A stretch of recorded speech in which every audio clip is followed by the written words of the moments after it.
Class continue करते हैं वरना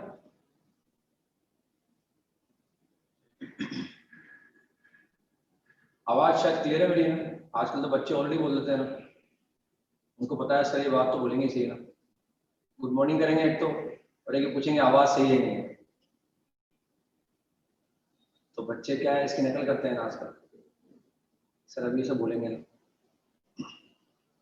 तो बोलना तो पड़ता है ना, जिम्मेदारी तो होती है बोलने की, बात पूछना तो पड़ता है कि।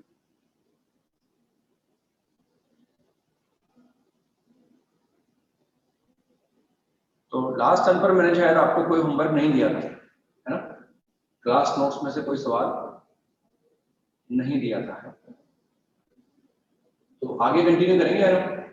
लोकस वाला पार्ट हम कंप्लीट कर चुके, काफी सारे सवाल किए हमने। लोकस में दो बातें देखी हमने ना, हो सकता है मैंने कल इतना समझाया था आपको, घर जाके आपने भी बोला हो। लोकस के अंदर पॉइंट का मूविंग होना जरूरी है, और उस पॉइंट को मूव करने के लिए या तो सवाल में कोई ज्योमेट्रिकल कंडीशन होगी, और अगर ज्योमेट्रिकल कंडीशन नहीं है तो सवाल में कोई पैरामीटर होगा, कोई वेरिएबल होगा ना। एक तो चीज ये है, या तो कोई ज्योमेट्रिकल कंडीशन होगी या सवाल में कोई पैरामीटर होगा जो उसको वेरी कर रहा होगा, जो उसको मूव कर रहा होगा। दूसरी बात फिर ये है कि जब भी हम लोकस निकालते हैं तो किसी मूविंग पॉइंट के लोकस की इक्वेशन के अंदर, किसी मूविंग पॉइंट के लोकस की इक्वेशन में सिर्फ मूविंग पॉइंट का एक्स और मूविंग पॉइंट का वाई ही आ सकता है, उसके अलावा कोई और वेरिएबल नहीं आ सकता। ये दूसरी इंपॉर्टेंट बात है। हम क्योंकि हाइपरबोला तक, कोऑर्डिनेट ज्योमेट्री के एंड तक भी हम लोकस के सवाल करते रहेंगे, तो अगर ये कंसेप्ट माइंड में रहेंगे आपको कि पॉइंट को एज्यूम कर लो और जिस कंडीशन को फॉलो करते हुए मूव कर रहा है उसको लिख लो, उसको सिंप्लीफाई कर लो, और अगर ज्योमेट्रिकल कंडीशन नहीं है तो सवाल में कोई पैरामीटर होगा और पैरामीटर को एलिमिनेट करना होता है, और लोकस की इक्वेशन में सिर्फ और सिर्फ मूविंग पॉइंट का एक्स और मूविंग पॉइंट का वाई आता है, उसके अलावा कोई और वेरिएबल या कोई और पैरामीटर नहीं आ सकता है। इन चीजों को भी माइंड में रखोगे ना अगर आप, तो बड़ा आसान रहेगा आपके लिए सवाल करना, क्योंकि सवाल पूरी कोऑर्डिनेट ज्योमेट्री में करने हैं अपने को। अब स्ट्रेट लाइन पर एंटर करेंगे पहले। स्ट्रेट लाइन पर एंटर करने के पहले हम एक नई टर्म देखेंगे, intercepts made by line on the coordinate axis. ये हमारे काम आएगा। इंटरसेप्ट का मतलब क्या होता है, ये हम इसका यूज करेंगे ना, तो हमारे काम आएगा ना। इसको लिख रहे हैं intercepts made by line, intercepts made by line on the coordinate axis. Intercepts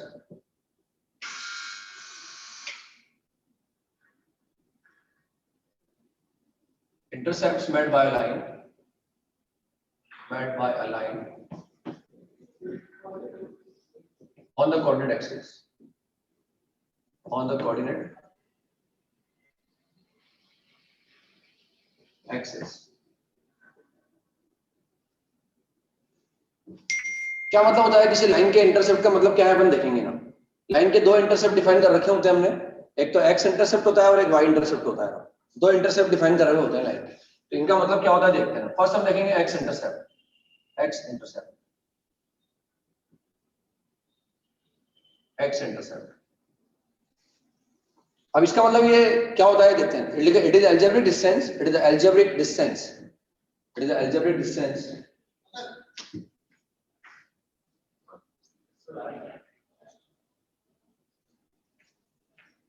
it is the algebraic distance between the origin.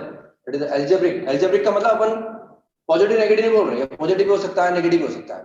Distance बड़ी यूज नहीं कर रहे हैं अपन बोल रहे हैं it is the algebraic distance between the origin and the point.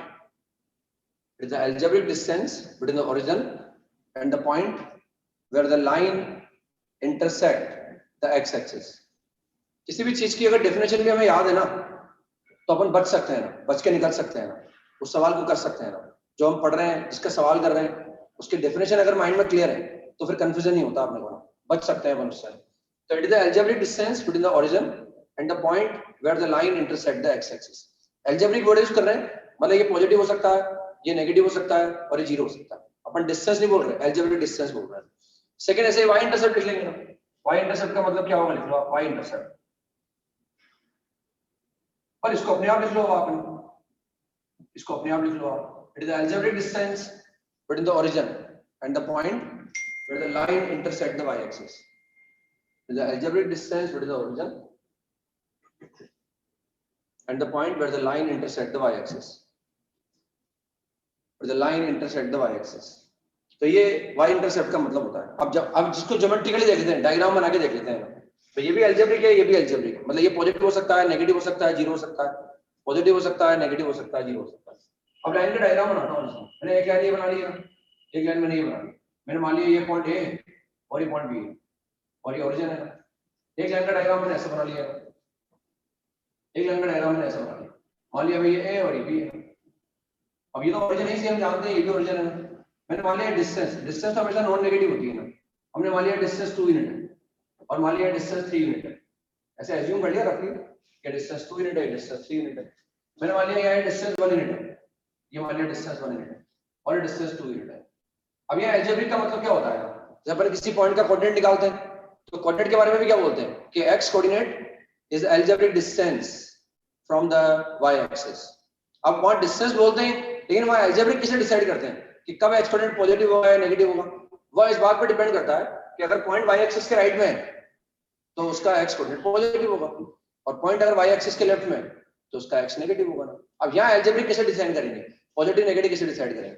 तो line अगर पॉजिटिव x एक्सिस को क्रॉस कर रही होगी, अगर लाइन पॉजिटिव x एक्सिस को क्रॉस कर रहा होगा तो उसका x इंटरसेप्ट पॉजिटिव होगा। लाइन नेगेटिव x एक्सिस को क्रॉस करेगी तो उसका x इंटरसेप्ट नेगेटिव होगा। लाइन पॉजिटिव y एक्सिस को क्रॉस करेगी तो उसका y इंटरसेप्ट पॉजिटिव होगा और लाइन नेगेटिव y एक्सिस को क्रॉस करेगी तो उसका y इंटरसेप्ट नेगेटिव। और अगर लाइन ओरिजिन से पास हो रही होगी तो बेसिकली डिस्टेंस जीरो हो जाएगी, तो उसका x इंटरसेप्ट या y इंटरसेप्ट जीरो हो जाएगा। तो इस डायग्राम की बात करें, ये लाइन x एक्सिस को यहाँ कट कर रही है, तो डिस्टेंस तो कितनी है इस पॉइंट की? डिस्टेंस कितनी है ओरिजिन से? 2 यूनिट। तो अपन क्या बोले भाई, x इंटरसेप्ट को 2 बोले या -2 बोले? इसको 2 बोलेंगे क्योंकि लाइन पॉजिटिव x एक्सिस को क्रॉस कर रही होगी तो उसका x इंटरसेप्ट पॉजिटिव होगा। लाइन नेगेटिव x एक्सिस को क्रॉस कर रही होगी तो उसका x इंटरसेप्ट नेगेटिव होगा।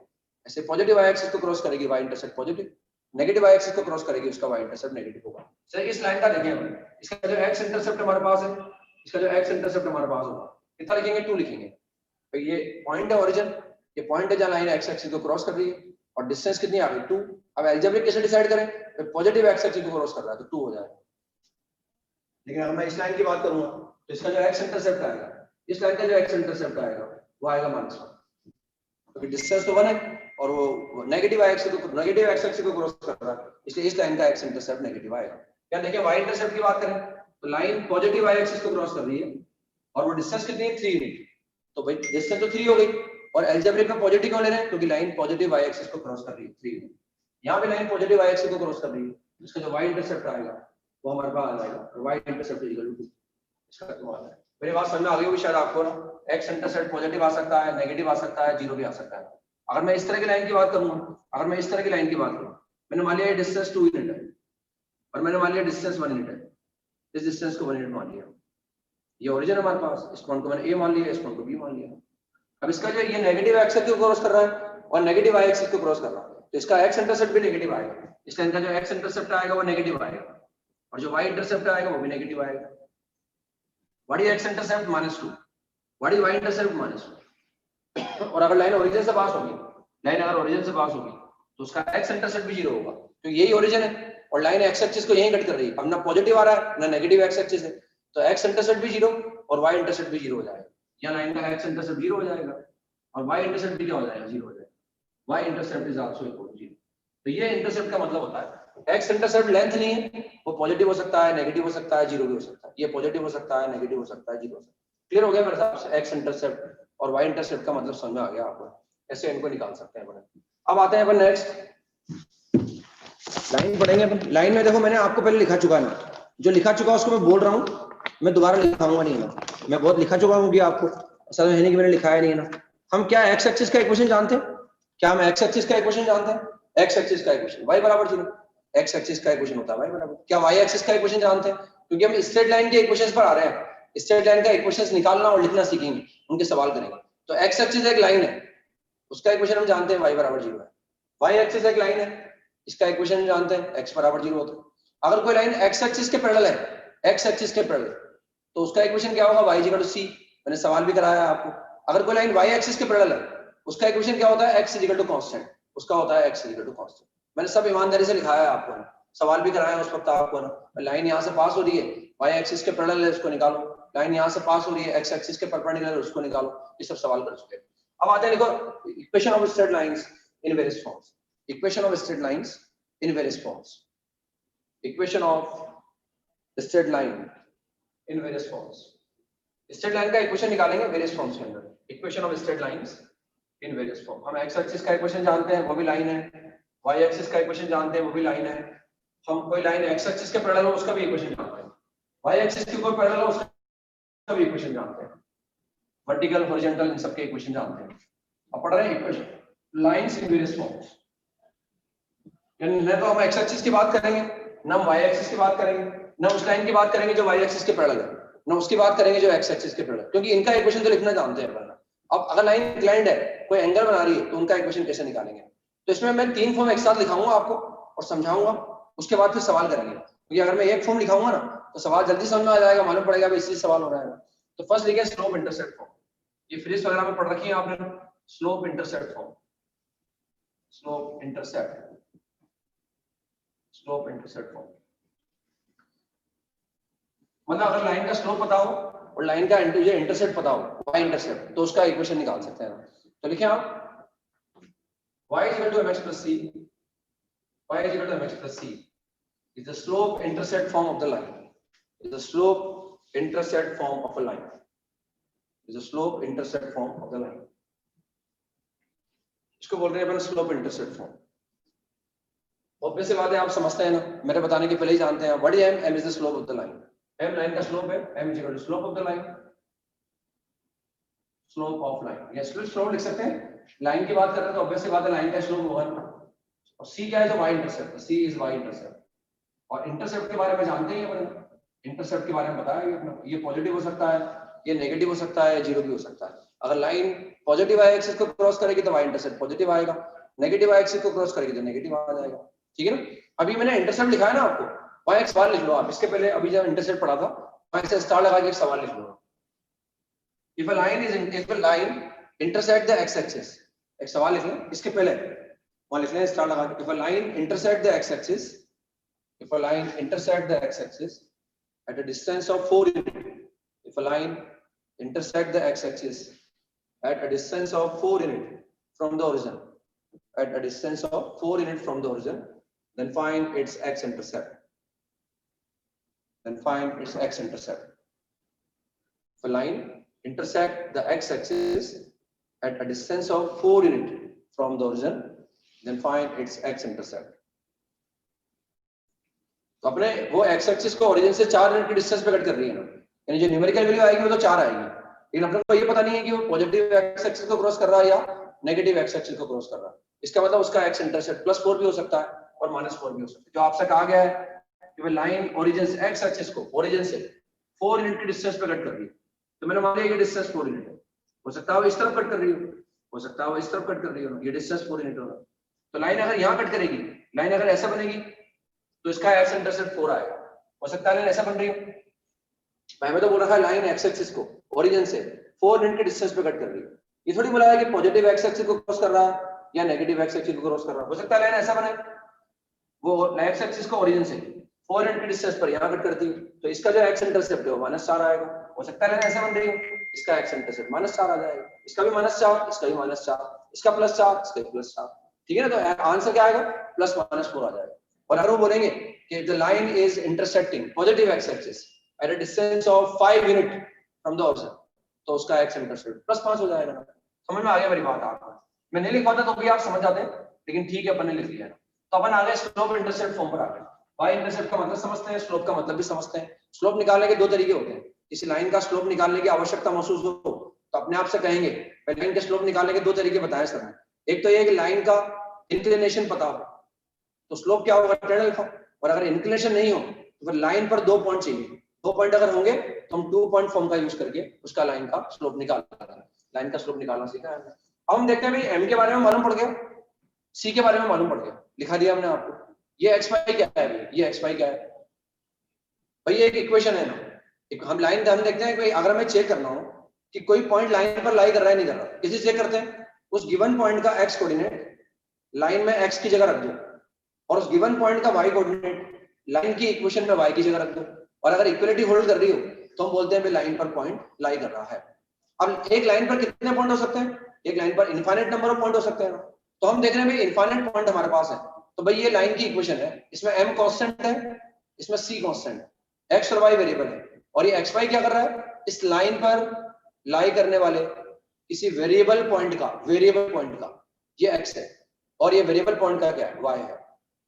ये वेरिएबल, ये x y दोनों वेरिएबल है, लाइन पर लाई करने वाले किसी मूविंग पॉइंट का ये x कोऑर्डिनेट है और किसी मूविंग पॉइंट का y कोऑर्डिनेट। अब ये इक्वेशन कहां से आ गई? इसीलिए अपने लोकस पहले पढ़ाया, इसलिए हमने लोकस पढ़ाया आपको, ताकि मैं इस लाइन को डिराइव करके बता सकूं आपको कैसे आया है, लोकस का यूज करके अपन समझ सके। तो हम देखोगे, हम स्लोप की बात कर रहे हैं, हमें लाइन का स्लोप पता है, मतलब स्लोप कुछ गिवन होगा आपको, अभी तो अपन m मान के चल रहे हैं, लाइन का स्लोप फिक्स है, मतलब वो कितना एंगल बनाएगी ये एंगल फिक्स है। अगर किसी लाइन का स्लोप मान लो 1 है, स्लोप उसका 1 है, तो tan अल्फा बराबर 1 है, तो अल्फा बराबर क्या हो गया? 45 हो गया। यानी स्लोप के फिक्स हो जाने से उसका इंक्लिनेशन क्या हो गया? फिक्स हो गया। उसके y इंटरसेप्ट के फिक्स होने से ये मालूम पड़ गया कि वो लाइन y एक्सिस को ओरिजिन से ऊपर काटेगी या नीचे काटेगी, और कितने डिस्टेंस पर काटेगी। तो इसके फिक्स होने से एंगल फिक्स हो गया, इसके फिक्स होने से ये मालूम पड़ गया कि लाइन ऊपर काटेगी, नीचे काटेगी, और कितने डिस्टेंस पर काटेगी, ये फिक्स हो गया। अब हम देख रहे हैं लाइन की इक्वेशन निकालना चाह रहे हैं, हमने मान लिया भाई ये वो लाइन है, ये वो लाइन है, अपन डिराइव कर रहे हैं ना, ऐसा मान लिया। स्लोप तो लाइन यूं भी बन सकती है ना, लाइन ऐसे भी बन सकती है, लाइन ऐसे भी बन सकती है, समझाने के लिए हमने ऐसे बना दिया। हमें y इंटरसेप्ट दे रखा है, मतलब ये दे रखा है कि वो y एक्सिस को कहां कट करेगा। जब डिराइव कर रहे हैं तो हमने मान लिया ऊपर कट कर रहा है, ये मान लिया भाई 0,c, इस लेंथ को मैंने मान लिया c, तो y इंटरसेप्ट है c। सवाल करेंगे तो ये c पॉजिटिव भी हो सकता है, अभी c पॉजिटिव है, c नेगेटिव, अगर नीचे आएगा तो c नेगेटिव हो जाएगा, और c 0 भी हो सकता है। ये y इंटरसेप्ट है, पॉजिटिव भी हो सकता है, नेगेटिव हो सकता है, 0 भी हो सकता है। मेरी बात समझ? अब स्लोप, इसका स्लोप, ये स्लोप भी पता है, इसका स्लोप भी हमें पता है, इसका स्लोप भी हमारे पास, स्लोप कितना है इसका है। हमें स्लोप फिक्स कर रखा है, मतलब एंगल फिक्स कर रखा है, और ये y इंटरसेप्ट फिक्स कर रखा है, लाइन यहां से पास हो रही है और स्लोप इतना है हमारे पास है। अब हम इस लाइन का इक्वेशन निकालना चाह रहे हैं, m भी फिक्स है और c भी फिक्स। अब लाइन का इक्वेशन कैसे निकालेंगे? भाई लाइन का इक्वेशन निकालने के लिए हमने क्या करा, हमने एक पॉइंट का लोकस निकाला, इस लाइन पर एक मूविंग पॉइंट मान लिया x, y।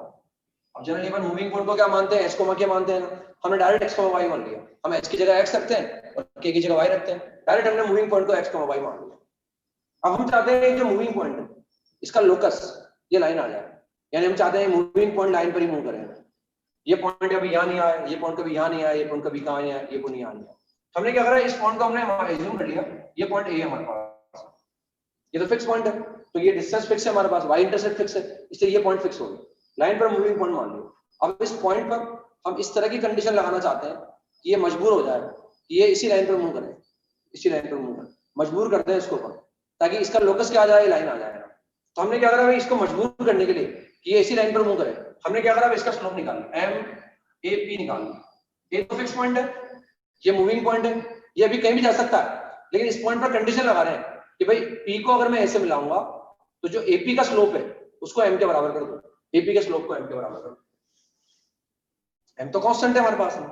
अगर मैं इस कंडीशन को लगा दूंगा कि ये कंडीशन लगा दूंगा कि PA का स्लोप या AP का स्लोप हमेशा M के बराबर आ रहा है, इस लाइन के स्लोप के बराबर आ रहा है, तो अब इस P की ताकत नहीं है कि ये कहीं बाहर चला जाए। अब P यहाँ आ ही नहीं सकता,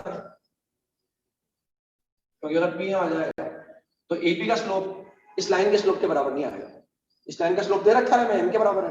अब अगर मैं ये कंडीशन लगा दूंगा तो P पॉइंट कभी यहाँ नहीं आ सकता, क्योंकि अगर P यहाँ आ जाएगा तो AP का स्लोप इस लाइन के स्लोप के बराबर नहीं आएगा, P कभी यहाँ नहीं आ सकता। देखो आप, P अगर यहाँ आ जाएगा तो ये जो AP का स्लोप है ये इस लाइन के स्लोप के बराबर नहीं आएगा। ये कंडीशन लगाने के बाद P यहाँ आ सकता है, P यहाँ आ सकता है, P यहाँ भी आ सकता है, P यहाँ भी आ सकता है, P यहाँ भी आ सकता है, P यहाँ भी आ सकता है, P यहाँ भी आ सकता है, P यहाँ भी आ सकता है, तभी तो AP का स्लोप क्या रहेगा, M के बराबर रहेगा। ये कंडीशन लगाने के बाद P जब मूव करेगा तो जो पाथ बनेगा वो ये लाइन बनेगी, ये वही लाइन आ जाएगी जो हमें कैलकुलेट करनी है, जो हमें कैलकुलेट करनी है। बस ये कंडीशन लगा, ये आता ही निकालना आपको। AP का स्लोप कैसे निकालेंगे, P को बाद में रखा है मैंने, ये आ गया y minus c upon x minus 0 equal to, ये कंडीशन लगा पर इसको क्रॉस मल्टीप्लाई कर दिया, तो y minus c equal to mx, therefore y equal to mx plus c।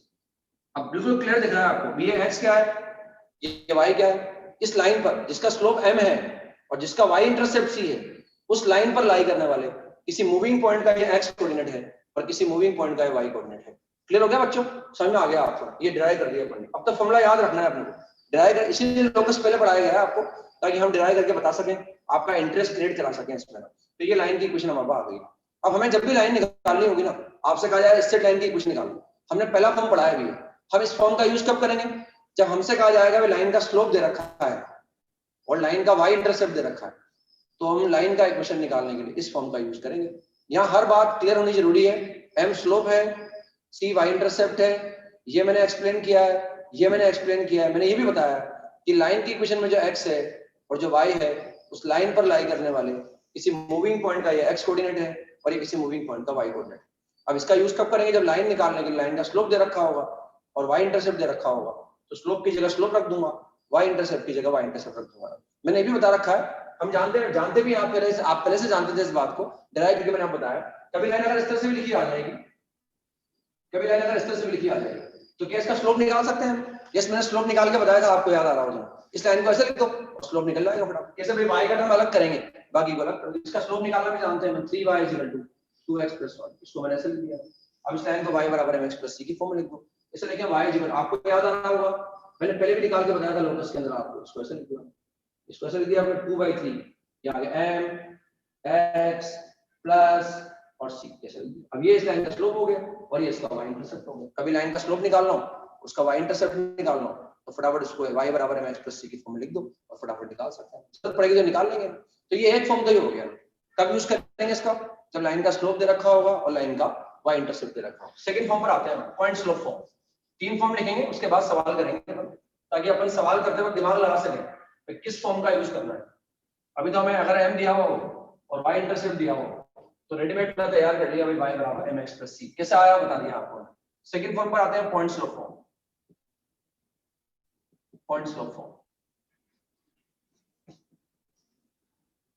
Point slope form पर आ जाते हैं। अभी नाम से मालूम पड़ रहा है, एक तो पॉइंट दे रखा होगा और एक लाइन का स्लोप दे रखा होगा। अब पॉइंट होगा, पहले तो एक स्लोप था और एक y इंटरसेप्ट था। अब पॉइंट हमारे पास है और हमारे पास y इंटरसेप्ट, ये एक स्लोप है हमारे पास, तो निकालेंगे। भाई पॉइंट दे रखा होगा, लिख लें equation of a line passing through a given point a x1, y1। Equation of a line passing through a given point a x1, y1, passing through a given point a x1, y1, x1, y1 and having slope m, equation of a line passing through a given point a x1, y1 and having slope m is, यानी वो किसी given point से पास हो रही हो और उसका slope दे रखा हो, तो लाइन का इक्वेशन कैसे निकालेंगे? तो आगे y - y1 = slope into x - x1, ये उस लाइन का इक्वेशन हो जाएगा। कब यूज करेंगे इसका? जब हमें लाइन का इक्वेशन निकालना हो और हमें लगेगा लाइन पर एक पॉइंट भी है और लाइन का स्लोप भी पता है, तो पॉइंट स्लोप फॉर्म का यूज कर लेंगे। इसमें सब क्लियरिटी से मैंने लिखा रखा है। ये x1 क्या है? उस फिक्स पॉइंट का जहां से लाइन पास हो रही है उसका x कोऑर्डिनेट है। y क्या? y1 क्या है? उस फिक्स पॉइंट का y कोऑर्डिनेट है। m क्या है? लाइन का स्लोप है। ये xy क्या है? लाइन की इक्वेशन में जो भी x और y होता है वो लाइन पर लाई करने वाले किसी मूविंग पॉइंट का x होता है और मूविंग पॉइंट का y होता है। देखो कितनी बार बोलता हूं मैं हर बात को, इतनी बार बोलता हूं ना, अब तो बच्चे को पकड़ना चाहिए इतनी बार बोलने के बाद तो ना, ताकि उसको कंफ्यूजन नहीं होना चाहिए। भाई m के बारे में बोल रखा है कि m स्लोप है, m हमारे पास स्लोप है। लाइन का स्लोप निकालने के दो तरीके होते हैं हमारे पास। ये हमें क्या रखा है? x1 y1, एक गिवन पॉइंट है जहां से लाइन पास हो रही है ना, एक गिवन पॉइंट से पास हो रही है, उसका स्लोप भी दे रखा है। दो चीजें आपको दे रखी है। और ये xy क्या है? लाइन पर लाई करने वाले किसी मूविंग पॉइंट का x और किसी मूविंग पॉइंट का y। ऐसे लाइन को निकाल सकते। अब ये कैसे आता है? इसको भी डिराइव कर लो आप, इसको भी डिराइव कर सकते हैं। हमें लाइन के बारे में क्या दिया भाई? लाइन के बारे में दो चीजें दे रखी है। एक तो पॉइंट दे रखा है लाइन कहां से पास होती है और एक स्लोप दे रखा है। मान लिया भाई इसका स्लोप दे रखा है। स्लोप का मतलब ये एंगल फिक्स है, क्योंकि अगर स्लोप गिवन है, स्लोप अगर फिक्स है, गिवन का मतलब फिक्स है, स्लोप √3 है, 1/√3 है, स्लोप 2 है, 3 है, 1/3, मतलब ये एंगल फिक्स है। और एक पॉइंट दे रखा है जहां से लाइन पास होती है। ये दोनों चीजें दे रखी है और इसका स्लोप दे रखा है, लाइन का स्लोप भी पता है। मतलब हमें अगर हम एंगल चाहे तो एंगल निकाल सकते हैं और पता है भाई यहाँ से पास होगी, इस फिक्स पॉइंट से पास होगी और भाई इसका स्लोप दे रखा है। दोनों चीजें गिवन है। अब हमें इस लाइन का इक्वेशन निकालना है, तो क्या करें? इस पर एक मूविंग पॉइंट मान लिया इस पर एक मूविंग पॉइंट है x, y। अब अगर हम चाहते हैं कि इसका लोकस ये लाइन आ जाए, इस पर ऐसी कंडीशन लगा दो कि मजबूर हो जाए P पॉइंट इस लाइन पर मूव करने के लिए, जो यहाँ से पास हो रही है, इसका स्लोप दे रखा है, उस पर मजबूर मूव करने के लिए मजबूर कर दो। वापस क्या करो? हमें इसका स्लोप पता है, वापस ये निकाल लो। Since m AP = m, AP के स्लोप को क्या करो, m के बराबर कर दो बस। एपी के स्लोप को m के बराबर, पहले हमारे पास पॉइंट क्या था 0,c, वो हमने 0,c हमने बनाया था, हमें डिस्टेंस दे रखी थी, इस डिस्टेंस का यूज करके, क्योंकि ये पॉइंट y एक्सिस पर था और ये डिस्टेंस अगर c है तो इसका x तो 0 हो गया और इसका y c हो गया था, तो पहले पॉइंट हमने डेवलप किया था, हमें दे नहीं रखा था, हमने डेवलप किया था।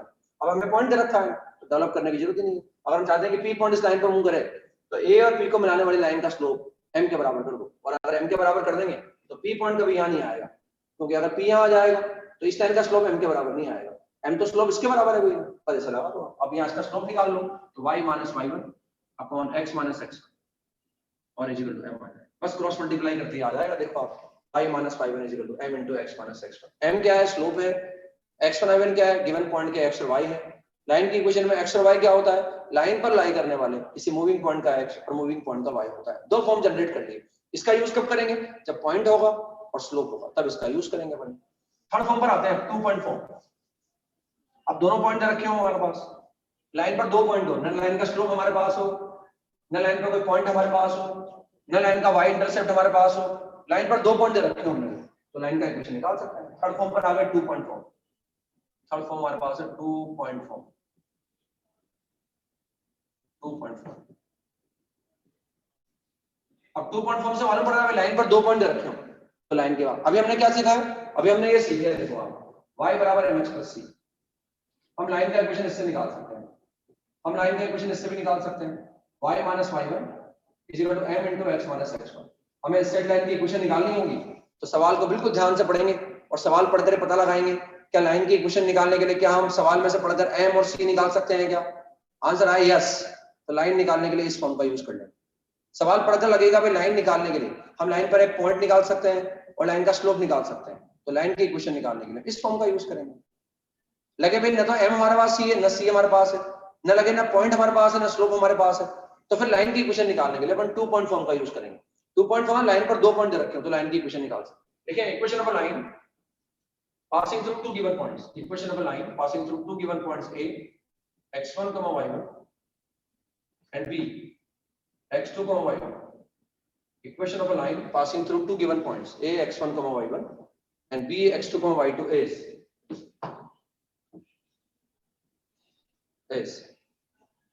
अब देखो अपन कॉमन सेंस लगाएं, हम जानते हैं अगर पॉइंट और स्लोप हो तो लाइन को डिराइव करके बता दिया ना आपको, हमें पॉइंट हमारे पास हो और स्लोप हमारे पास हो तो लाइन को डिराइव करके बता दिया। अब ओके पॉइंट तो एक छोड़ दो आपके पास है लेकिन स्लोप नहीं है, क्या इन दोनों का यूज करके स्लोप निकाल सकते हैं? तो मान लो मैंने ये पॉइंट मान लिया, लाइन यहां से पास हो गई, पॉइंट तो ले लिया ये और इन दोनों का यूज करके स्लोप निकाल लिया। तो पॉइंट तो मान लिया मैंने x1 y1 जहां से लाइन पास हो रही है, हमें इन दोनों पॉइंट से पास होने वाली लाइन निकालनी है। तो मान लिया भाई लाइन यहां से पास हो रही है, ये तो पॉइंट ले लिया, अब इसका यूज क्या करें, स्लोप निकालने के लिए कर लो, इसका यूज करके स्लोप निकालो, ये m निकाल लो। व्हाट इज m, अगर 2 पॉइंट लाइन पर है तो स्लोप क्या हो गया, y2 minus y1 upon x2 minus x1, उसको रख दिया m की जगह। The equation of line passing through 2 given points is y minus y1 is equal to y2 minus y1 upon x2 minus x1 into x minus x1। आपको समझ आ गया हो भाई, आपने पॉइंट जरूर नहीं, आप x1 y1 ले, आप x2 y2 भी ले सकते हैं। हमने मान लिया भाई लाइन यहां से पास हो रही है तो यहाँ रख दो y2, यहाँ रख दो x2। भाई हमने एक तो पॉइंट मान लिया, एक तो पॉइंट चाहिए, पॉइंट तो चलो इसको मान लो चाहे इसको मान लो, और स्लोप निकालने के लिए 2 पॉइंट फॉर्म का यूज करके स्लोप m की जगह m रख दिया, ये m की जगह m रख दिया। अब या तो x1 y1 ले लो, ये चाहो तो x2 y2 ले लो। अपन ऐसे भी लिख सकते थे, किसी भी एक पॉइंट से पास करा दिया अपन, चलो नहीं ऐसे लिखे, अपन ऐसे भी लिख सकते थे y minus y2 is equal to y2 minus y1 upon x2 minus x1 into x minus x2, ऐसा भी लिख सकते थे। हमने मान लिया भाई लाइन यहां से पास हो रही है, अब स्लोप चाहिए, इन दोनों का यूज करके स्लोप निकाल लिए, स्लोप आ गया। समझ में आया, कंफ्यूजन हुआ? समझ में आ गया ना भाई, हमें इसका भी यूज कर सकते थे, इसका भी यूज कर सकते थे, ऐसा भी लिख सकते हैं, ठीक है ना, ऐसे भी लिखा जा सकता है। अब इसको भी देख सकते हैं भाई कैसा, आपके बार लाइन पर 2 पॉइंट है, फिर वापस लोकस निकाल सकते हैं। x1 से फेमिलियर है, हम y1 से फेमिलियर है, x1 y1 x2 y2 क्या है, गिवन पॉइंट के x और y है।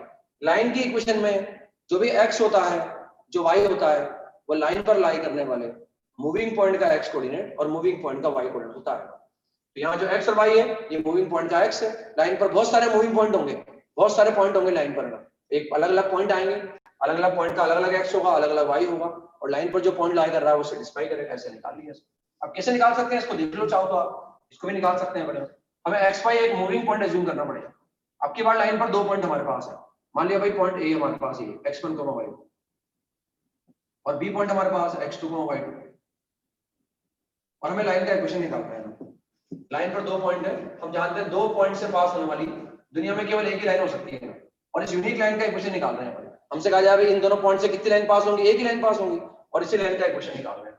और हमने क्या करा, इस लाइन पर एक मूविंग पॉइंट मान लिया, ये दोनों पॉइंट तो फिक्स है, एक मूविंग पॉइंट मान लिया। अब वही हम चाहते हैं भाई इसी पर मूव करें, तो क्या करो आपकी बार ऐसा कर दो भाई एपी का स्लोप निकाल लो आप। हमें इन तीनों पॉइंट को क्या करना है, कोऑर्डिनेट करना है। ये दोनों पॉइंट तो फिक्स है, हम चाहते हैं ये पॉइंट भी इस लाइन पर ही मूव करे, यानी तीनों पॉइंट को कोऑर्डिनेट कर दिया। या तो एरिया ऑफ ट्रायंगल को 0 कर दो या ऐसा करते हैं स्लोप को बराबर कर दें। हमें एक तो एपी का स्लोप निकालना है और एपी के स्लोप को क्या करो, एबी के स्लोप के बराबर करो। भाई ए और बी तो फिक्स है, तो एक तो एबी का स्लोप निकाल लिया और एक एपी का स्लोप निकाल लिया। और अगर एपी के स्लोप को मैं एबी के स्लोप के बराबर कर दूंगा तो पी पॉइंट फिर यही मूव करेगा। पी पॉइंट फिर यहाँ नहीं आ सकता, पी पॉइंट फिर कभी यहाँ नहीं आ सकता, क्योंकि पी पॉइंट अगर यहाँ आ जाएगा तो एबी का स्लोप तो ये आएगा और एपी का स्लोप ये आएगा। अगर पी पॉइंट यहाँ आ जाएगा तो एपी का स्लोप और एबी का स्लोप बराबर नहीं आ सकता। ये बराबर तभी आएंगे जब पी पॉइंट इस लाइन पर मूव करेगा। जरूरी नहीं अपन एपी के स्लोप को एबी के स्लोप के बराबर कर, अपन ऐसा भी कर सकते हैं, हम ऐसा भी कर सकते हैं, हम ऐसा कर सकते हैं एम बीपी निकाल लें, बीपी का स्लोप निकाल लो और बीपी के स्लोप को एबी के स्लोप के बराबर कर दो। भाई ए और बी तो फिक्स पॉइंट रखे ना, तो ऐसा भी कर सकते हैं, चाहे ऐसे निकालें चाहे ऐसे निकालें, एक ही बात फर्क ही पड़ेगा। अगर मैं ऐसे निकालूंगा तो y माइनस y1 और x माइनस x1 आएगा, इससे आएगा y माइनस y2 और x माइनस x2 आ जाएगा, कोई फर्क नहीं पड़ेगा। अब एपी का स्लोप निकालना जानते हैं, पी को मैंने बाद में लिख रखा है, तो y minus y1 upon x minus x1 और यहाँ स्लोप निकालने के लिए क्या करें भाई y2 minus y1 upon x2 minus x1 और वही देखो क्रॉस मल्टीप्लाई करोगे आप वही आ जाएगा y minus y1 equal slope into x minus x। ऐसा निकालोगे तो ये आ जाएगा y minus y2 upon x minus x2 और ये कितना आ जाएगा y2 minus y1 upon x2 minus x1 आ जाएगा। क्लियर हो गया मेरे हिसाब से, ये वैसा आ जाएगा y माइनस y2 वाला, कोई फर्क नहीं पड़ेगा उससे। ठीक है ना, मैंने कोऑर्डिनेट कर दिया इनको, अब ऐसा भी निकाल सकते हैं। तो ये 2 पॉइंट फॉर्म जब लाइन पर 2 पॉइंट दे रखे होंगे तो लाइन का इक्वेशन उससे निकाल लेंगे, है ना। यही अपन लिख लें determinant form of straight line, determinant form of straight line, determinant form of straight line. कई बार लाइन की इक्वेशन को, जो स्ट्रेट लाइन की इक्वेशन होती है उसको डिटरमिनेंट की फॉर्म में भी लिखा जा सकता है, उसको हम डिटरमिनेंट की फॉर्म में भी लिख सकते हैं, determinant form of straight line. तो इक्वेशन ऑफ अ लाइन इसमें लिखें determinant form of straight line, determinant form, determinant form of straight line. The equation of a line passing through two given points.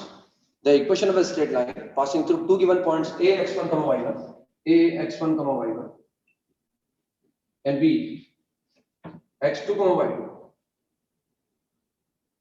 can also be written in the form of determinant. The equation of a line passing through two given points a x1 comma y1 and b x2 comma y2 can also be written in determinant form.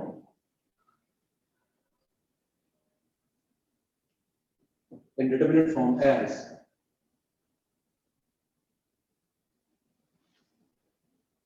x y1, ये तो moving point हो गया, line पर हमेशा moving point, line की equation में xy तो आएगा आएगा, ये मूविंग पॉइंट का x हो गया, मूविंग पॉइंट का y हो गया, x1 y1 1, x2 y2 1 बराबर 0। इसको एक्सपेंड करोगे तो वही आएगा जो मैंने लिखा है, वो लिखा है ना मैंने y minus y1 y2 minus y1 upon x2 minus x1, इससे और उससे वो सेम आएगा ना। अगर दो लाइन है, दो गिवन पॉइंट से पास होने वाली लाइन की इक्वेशन को हम ऐसा भी लिख सकते थे, दो गिवन पॉइंट से पास होने वाली लाइन की इक्वेशन को हम ऐसा भी लिख सकते हैं y minus y1 y2 minus y1 upon x2 minus x1 और इनटू x माइनस x1, उसको ऐसे भी लिखा जा सकता है।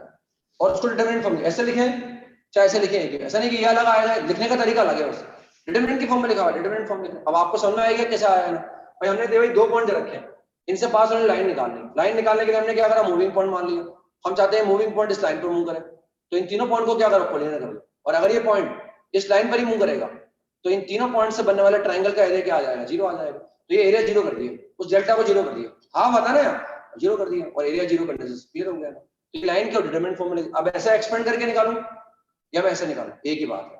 तो तीन फॉर्म पढ़ ली भाई हमने ना, हम जानते हैं लाइन जब भी निकालनी होगी सवाल आएगा find the equation of line, तो सवाल पढ़ना पड़ेगा। आपको लगे सवाल पढ़कर मैं एम निकाल सकता हूँ, सी निकाल सकता हूँ, तो लाइन निकालने के लिए मैं इस फॉर्मूले का इस्तेमाल करूंगा या इस फॉर्म का इस्तेमाल करूंगा। लगेगा एक पॉइंट मेरे पास है, स्लोप मेरे पास है, तो मैं इसका यूज कर लूंगा। लगेगा लाइन पर 2 पॉइंट है, तो लाइन की इक्वेशन निकालने के लिए मैं इसका यूज कर लूंगा, या चाहूँ तो मैं इसका यूज कर लूंगा। अब सवाल करते हैं, मेरे सवाल पढ़ के पहचानना है कि मैं किसका यूज करूँ। अब सवाल करते हैं, लिखो आप। Find the equation of a line having slope -1. Find the equation of a line having slope -1. Find the equation of a line having slope -1 and which intersect the negative y-axis and which intersect the negative y-axis at a distance of 4 units from the origin. Find the equation of a line having slope -1 and which intersect the negative y-axis at a distance of 4 units from the origin. सवाल पढ़ते पढ़ते आपके mind में diagram बनना चाहिए ना, ठीक है। डायग्राम अलग से बनाए वो अलग बात है, लेकिन सवाल इतने ध्यान से पढ़ना चाहिए, इतने ध्यान से लिखना चाहिए कि सवाल पढ़ते पढ़ते भी हमारे दिमाग में डायग्राम बनना चाहिए उसका, और डायग्राम बनता गया होगा मेरे हिसाब से, और डायग्राम बनने से काम चल गया होगा। तो स्लोप आपको डायरेक्टली दे रखा है, स्लोप आपको डायरेक्टली दे रखा है, स्लोप कितना है -1 के बराबर है, और जो उसका y इंटरसेप्ट है वो कितना है -4 आ गया, y इंटरसेप्ट आ गया -4, y इंटरसेप्ट आ गया -4। तो स्लोप इंटरसेप्ट फॉर्म का यूज कर लिया। अब लाइन की इक्वेशन नहीं निकाली हमने, इन दोनों चीजों को देखकर ही हम डायग्राम विजुलाइज कर सकते हैं कि स्लोप नेगेटिव है मतलब ऑब्ट्यूज एंगल होगा, और y इंटरसेप्ट क्या है, नेगेटिव है मतलब वो नेगेटिव y एक्सिस क्रॉस करेगा। तो लाइन की इक्वेशन निकालने के पहले अपन डायग्राम विजुलाइज करने की कोशिश कर रहे हैं, इसका डायग्राम कैसे बन सकता है। क्या डायग्राम इसका ऐसा बन सकता है? नहीं बन सकता, स्लोप पॉजिटिव आ जाएगा। क्या डायग्राम ऐसा बन सकता है? नहीं, क्योंकि स्लोप पॉजिटिव आ जाएगा और y इंटरसेप्ट क्या आएगा, पॉजिटिव आएगा। क्या डायग्राम ऐसा बन सकता है? स्लोप नेगेटिव आएगा और y इंटरसेप्ट भी क्या आएगा, नेगेटिव। लाइन का डायग्राम ऐसा बनने वाला है, लाइन का डायग्राम ऐसा बनने वाला है। ये डिस्टेंस कितनी आने वाली है, 4 यूनिट आने वाली है, डिस्टेंस आने वाली है 4 यूनिट, और उसका स्लोप नेगेटिव आ रहा है, यानी ऑब्ट्यूज एंगल बनना है। ये डिस्टेंस 4 यूनिट है, यानी ये पॉइंट निकाल सकते हैं अपन 0, -4, दिस पॉइंट इज 0, -4। क्लियर हो गया? स्लोप दे रखा है, y इंटरसेप्ट दे रखा है, लाइन की इक्वेशन नहीं निकाली हमने, डायग्राम को पहले विजुलाइज कर लिया, स्लोप नेगेटिव और y इंटरसेप्ट नेगेटिव। क्लियर हो गया? अब लाइन की इक्वेशन निकाल सकते हैं, y = mx + c। Slope intercept form का यूज कर लिया हमने, तो m की जगह m रख दो भैया, x की जगह s, c की जगह c रख दो। अब लाइन को ऐसे लिखो चाहे ऐसे लिखो, x + y + 4 बराबर 0। ज्यादा सुंदर लग रहा है, मतलब ऐसे देखने में ज्यादा सुंदर लग रहा है, इसे निकाल लिया। मेरी बात समझ में आ गई? इस लाइन का स्लोप क्या है, इसका स्लोप निकालना हो तो वापस ऐसे लिख दो, इसका स्लोप निकालना हो, कभी लाइन ऐसे लिखी हुई हो, भाई ऐसा अच्छा लग रहा है ना, सुंदर लग रहा है दिखने में, हमने ऐसे लिख लिया। कभी लाइन ऐसे लिखी हो, इसका स्लोप निकालना हो तो चाहो डायरेक्ट ऐसे लिख दो, इसको y बराबर है mx + c की, तो y = -x - 4, इसको लिख दिया मैंने y = mx + c, ऐसे लिख दिया y = mx + c। तो m कितना हो गया, -1, स्लोप -1 आ गया, और जो y इंटरसेप्ट कितना आ गया, -4 आ गया। ठीक है ना? लाइन निकाल। नेक्स्ट सवाल लिखे ना, find the equation of a line passing through a 2,3। Find the equation of a line passing through a 2,3, यानी एक पॉइंट दे रखा है 2,3। Find the equation of line passing through a 2,3 and having inclination 60 degree and having inclination 60 degree. Point दे रखा है, line कहां से पास हो रही है और उसका इंक्लिनेशन दिया हुआ है 60 डिग्री के बराबर। तो पॉइंट दे रखा हो तो भाई हमारे पास 2 फॉर्म होते हैं ना, एक तो 2 पॉइंट फॉर्म वाला होता है और एक पॉइंट स्लोप वाला होता है। तो इंक्लिनेशन से स्लोप निकाल लेंगे, और पॉइंट तो दे रखा है तो पॉइंट स्लोप फॉर्म का यूज करेंगे, मतलब पॉइंट स्लोप फॉर्म का यूज। तो सिंस स्लोप कितना आ गया, m = tan 60, इंक्लिनेशन का जो टेंजेंट है वही स्लोप होता है और ये √3 के बराबर आ गया। तो लाइन का स्लोप मेरे पास है, लाइन का पॉइंट मेरे पास है, फॉर्मूला डिराइव करके बताया है, अब याद तो रखना पड़ेगा अपने को। पॉइंट स्लोप फॉर्म का यूज कर लेंगे, y - y1, y1 कितना है भाई 3, ये x1 हो गया, ये y1 हो गया, m कितना हो गया √3, x - x1, x - x1, पर इसको इंटरचेंज कर दो, इसको तो x √3, ऐसे तो x √3 माइनस का y + 3 - 2 √3 = 0। सबको एक तरफ इंटरचेंज कर दिया। ऐसा अच्छा लगता है लाइन को लिखना, पहले x का टर्म फिर y का टर्म फिर कांस्टेंट टर्म, ऐसा अच्छा लगता है लाइन का इक्वेशन लिखना।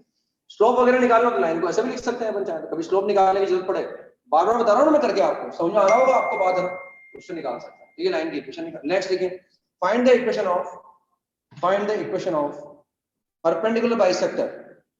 Find the equation of perpendicular bisector of the line segment joining the points A 1,1 and B. Find the equation of perpendicular bisector of the line segment joining the points A 1,1 and B 3,5 and 3,5. Find the perpendicular bisector का मतलब क्या होता है हम काफी पहले से जानते हैं ना, हम जानते हैं ट्राइंगल की साइड्स के परपेंडिकुलर बाइसेक्टर के पॉइंट ऑफ कॉन्करेंसी को ही अपन सर्कम सेंटर बोलते हैं।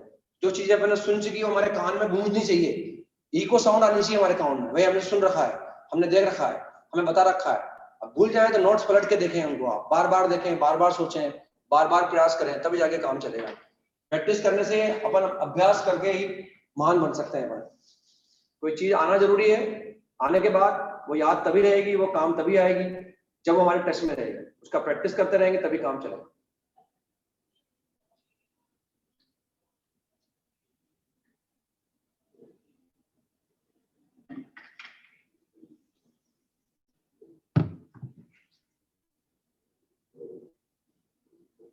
पॉइंट हर चीज क्लियर है आपको? परपेंडिकुलर बाइसेक्टर का मतलब क्या होता है ये पता है? लाइन निकालने के लिए अब तक 3 फॉर्म पढ़ी है हमने, या तो सी और एम पता होना चाहिए, या पॉइंट और स्लोप होना चाहिए, या लाइन पर 2 पॉइंट होना चाहिए। और अगर लाइन पर 2 पॉइंट हो तो उस इक्वेशन को 2 पॉइंट फॉर्म से भी लिख सकते हैं, और हम चाहे तो उसको डिटरमिनेंट फॉर्म में भी लिख सकते हैं। दोनों तरह से लिखा जा सकता है। परेशान होने की कोई जरूरत नहीं है मेरे हिसाब से, कोई बात भी नहीं है, सीखते जाएंगे पर हमारा काम चलता जाएगा। रफ डायग्राम बना लिया समझने के लिए, एक रफ डायग्राम बना लिया मैंने, ये पॉइंट ए मान लिया मैंने। अगर कभी एक्चुअल डायग्राम की जरूरत महसूस होगी तो एक्चुअल डायग्राम बना लेंगे अपने 3,5। इनका प्लॉट नहीं करना हमें, हम सिर्फ कंसेप्ट समझ रहे हैं। हमें एबी के परपेंडिकुलर बाइसेक्टर की इक्वेशन चाहिए, मतलब एक तो मिडिल पॉइंट से पास होगा और एक वो इसके परपेंडिकुलर, ये लाइन हमें चाहिए।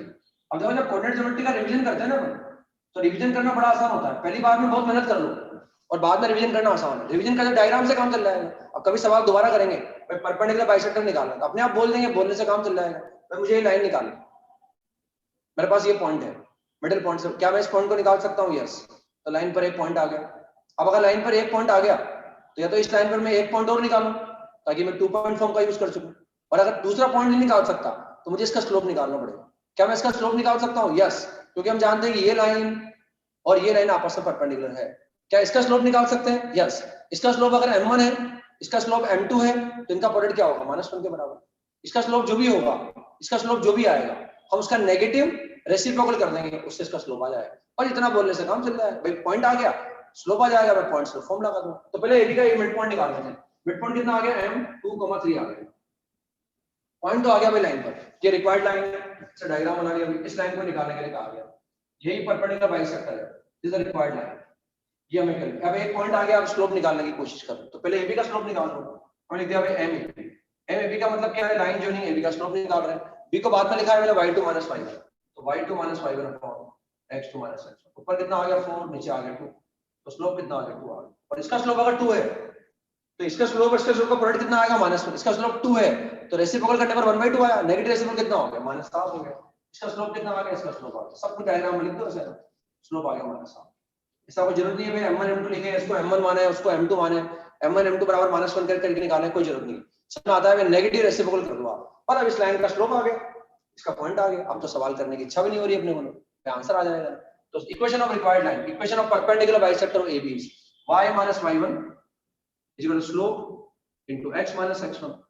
भैया x1 हो गया और ये y1 हो गया और ये स्लोप हो गया ना, बस इसको लिख दिया। क्रॉस मल्टीप्लाई कर तो 2y - 6 is equal to minus का x + 2, और इसको इंटरचेंज कर दिया मैंने, तो x + 2y और माइनस का 8 बराबर 0। कभी इसका स्लोप निकालना पड़ेगा आपको, तो इसको y बराबर mx + c की फॉर्म में लिख दो। इसको ऐसे लिख सकते हैं, y बराबर mx + c की फॉर्म लिख सकते हैं ना। स्लोप में निकाल के बताया मैं, इसका स्लोप निकालना हो, y इंटरसेप्ट निकालना हो, इसको y बराबर mx + c की फॉर्म में निकाल कर सकते हैं। ठीक है ना, ऐसे निकाल लिया। नेक्स्ट सवाल करेंगे आप, थोड़ा सा अपन अच्छा सवाल करेंगे, आसान है, आप अपने दिमाग का इस्तेमाल करेंगे, पेशेंस रखेंगे। लाइन की 3 फॉर्म पढ़ी है हमने ना, या तो हमें सी और एम चाहिए या पॉइंट स्लोप चाहिए, 2 पॉइंट चाहिए। ध्यान से पढ़ के सवाल करने की कोशिश करेंगे। लिखें, let the coordinates of 2 points, let the coordinates of 2 points A and B are, let the coordinates of 2 points A and B are 1,2 and 7,5 respectively. Respectively का मतलब क्या होता है आप समझते हैं? ए के कोऑर्डिनेट ये है और बी के कोऑर्डिनेट है. Let the coordinates of 2 points A and B are 1, 2 and 7, 5, 7, 5 respectively. Full stop. The line AB is rotated. The line AB is rotated through an angle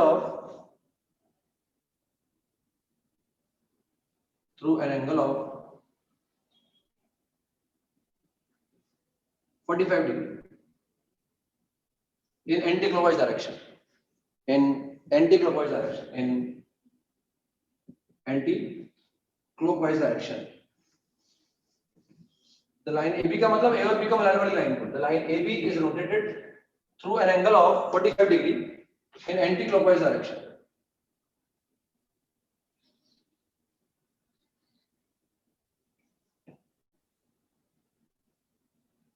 In anti-clockwise direction about the point of trisection.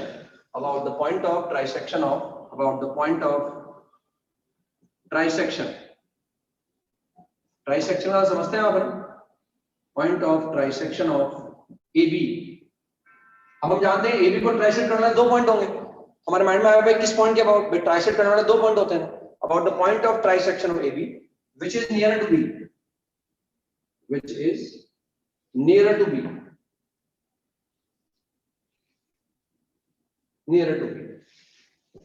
यानी AB line का equation नहीं निकालना. AB line का equation तो बड़ी आसानी से निकाल सकते थे अपन. हमें AB लाइन का इक्वेशन नहीं निकालना. हमें निकालना है equation of line AB is rotated through an angle of 45 degree. AB anti-clockwise direction. किस पॉइंट के अबाउट किया? About the point of trisection of AB, which is nearer to B. About the point of trisection of AB, which is nearer to B. Then find the equation of new line. Then find the equation of new line.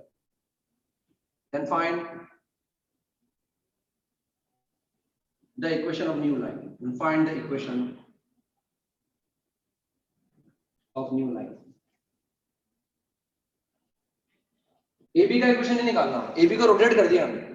किस angle से किया वो दे रखा है.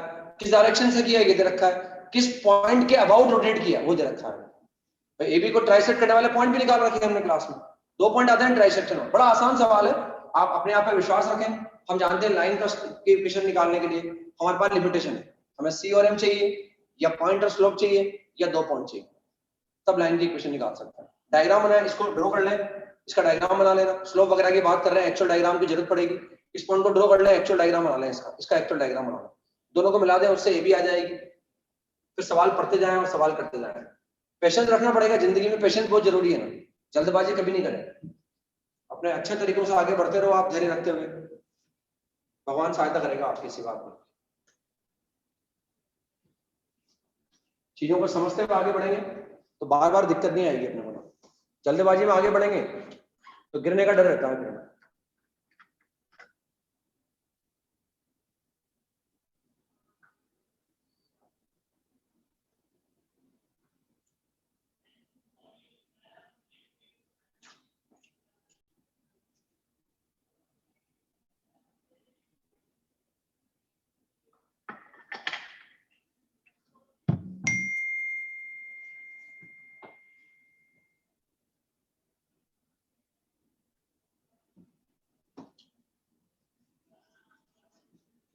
अगर वो AB का equation निकालने के लिए बोलते तो बड़ा आसान सवाल होता है, फिर हमें दिक्कत नहीं आती है. अगर AB का इक्वेशन निकालने के लिए बोलते तो हमें दिक्कत नहीं आती.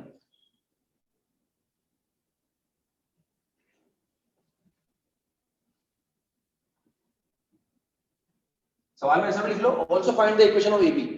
Also find the equation of AB. AB का इक्वेशन भी निकाल लेते हैं अपन. AB का भी निकाल लेते हैं. सवाल में AB लिख लो, also find the equation of AB. Also find the equation of AB, ताकि वो सिंपल सवाल भी हो जाएगा और थोड़ा दिमाग वाला भी हो जाएगा. Also find the equation of AB. AB का इक्वेशन भी निकालना है ताकि एक सिंपल सवाल हो जाए. पहले AB का निकाल लो भाई. AB पर दो पॉइंट रखें, दो पॉइंट रखो. किसी को भी मान लो x1 y1 और किसी को भी x2 y2 मान लो, उससे फर्क नहीं पड़ेगा.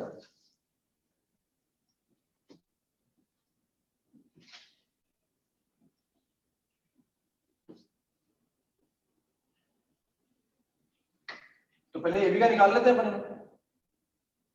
सोच लो एक बार आप, फिर ए बी का निकाल लो, फिर डायग्राम बना लो ना, और लाइन को रोटेट कराओ, उस पॉइंट के वहां रोटेट कराएंगे जो ए बी को ट्राइसेक्ट कर रहा है, लेकिन जो बी के नजदीक है, क्योंकि ट्राइसेक्ट करने वाले दो पॉइंट होते हैं ना, और हमें उस पॉइंट में इंटरेस्ट है, हमारा उस पॉइंट ऑफ ट्राइसेक्शन में इंटरेस्ट है जो बी के नजदीक है, जो बी के नजदीक है।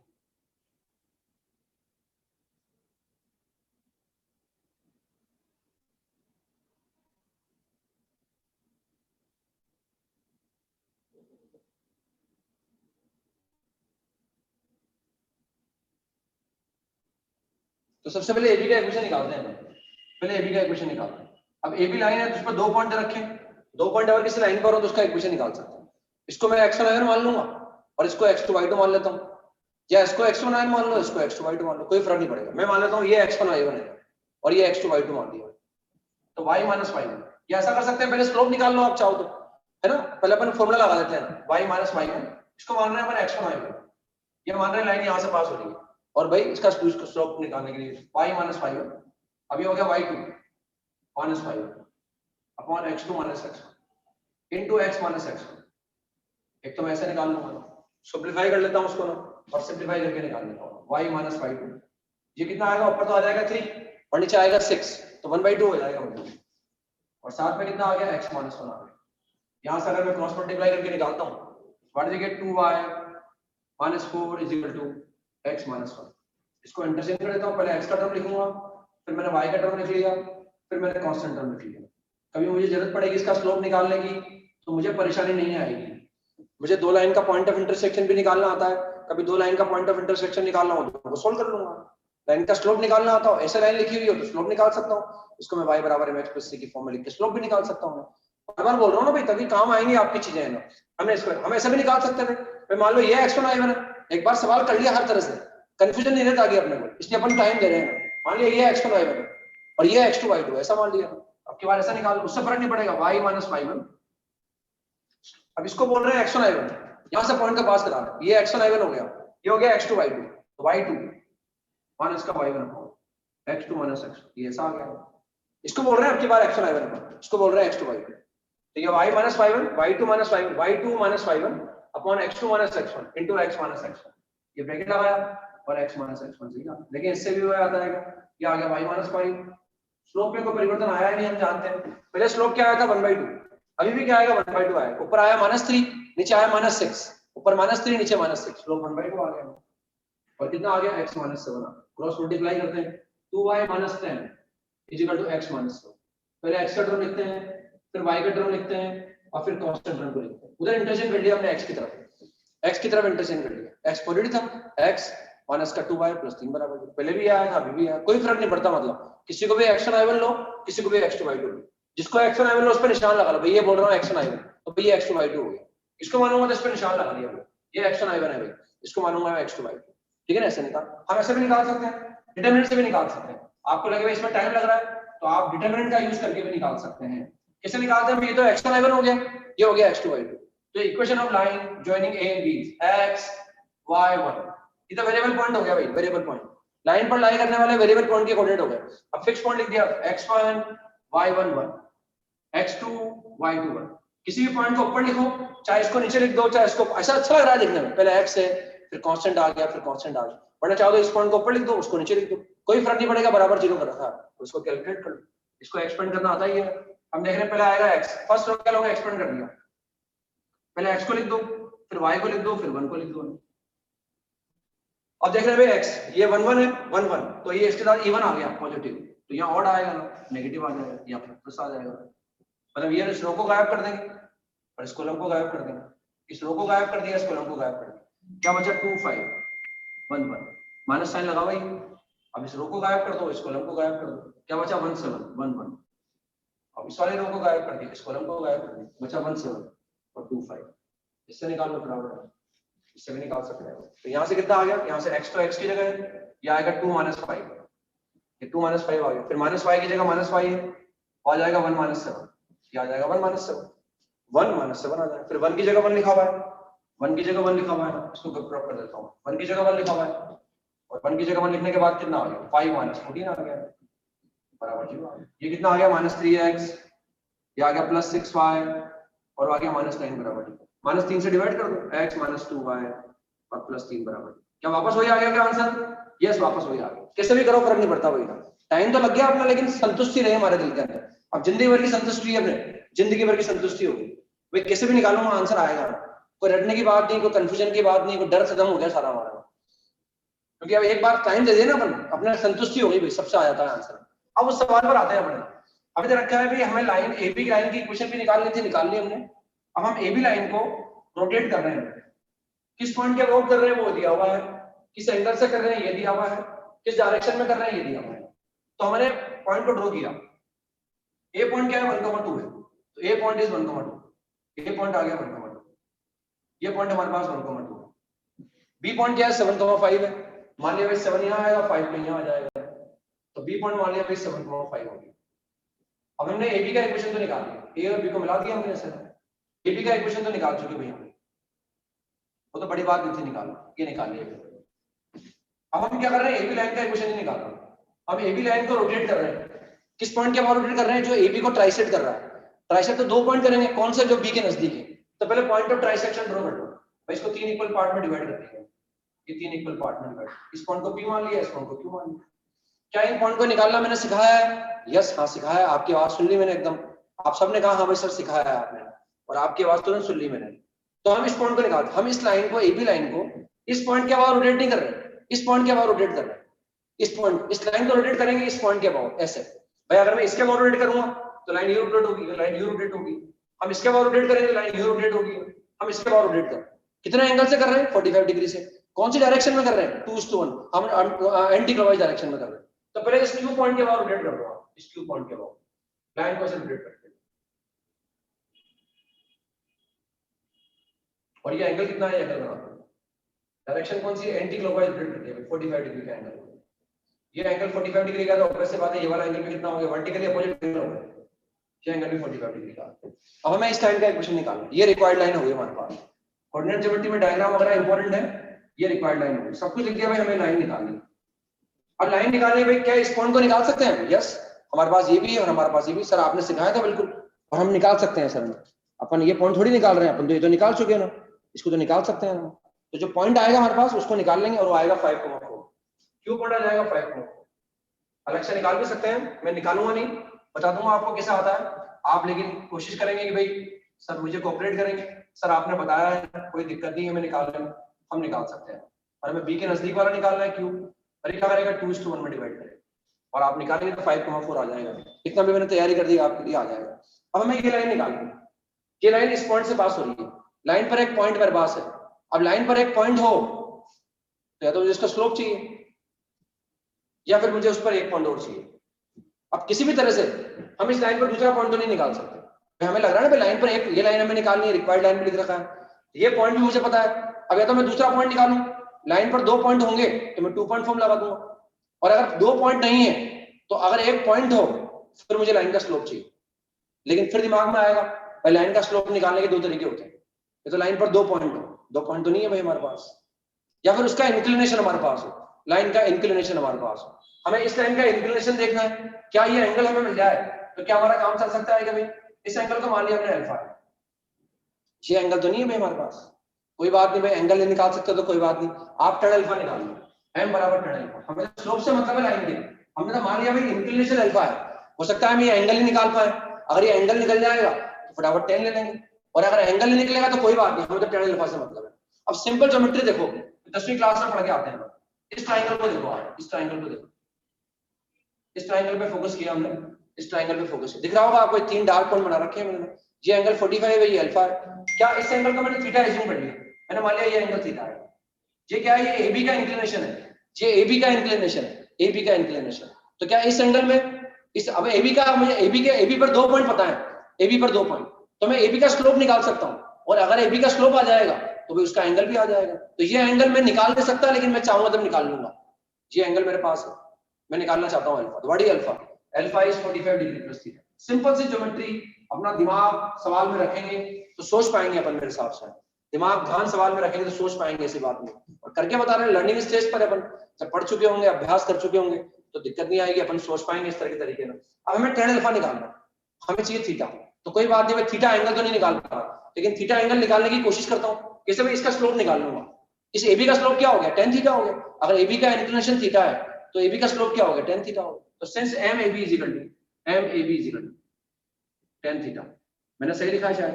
क्या AB का स्लोप निकाल सकता हूँ? यस। AB पर 2 पॉइंट मेरे पास है, मैंने B को बाद में रख रखा है तो B में से माइनस करूंगा, ये B पॉइंट है और ये A पॉइंट मेरे पास है, तो AB का स्लोप निकाल सकते हैं y2 minus y1 upon x2 minus x1 is equal to tan theta. And what is tan theta is, this tan theta is 1/2। और अगर किस्मत से 1/2 आ जाता, किस्मत से मान लो 1/√3 आता, अगर ये 1/√3 आता तो बता सकते थे कि हम थीटा 30 डिग्री है और थीटा 30 डिग्री को लिख देते हैं। मान लो ये 1 आता, ये 1 आता तो बोलते थीटा 45 है, वहां 45 रख देते ना।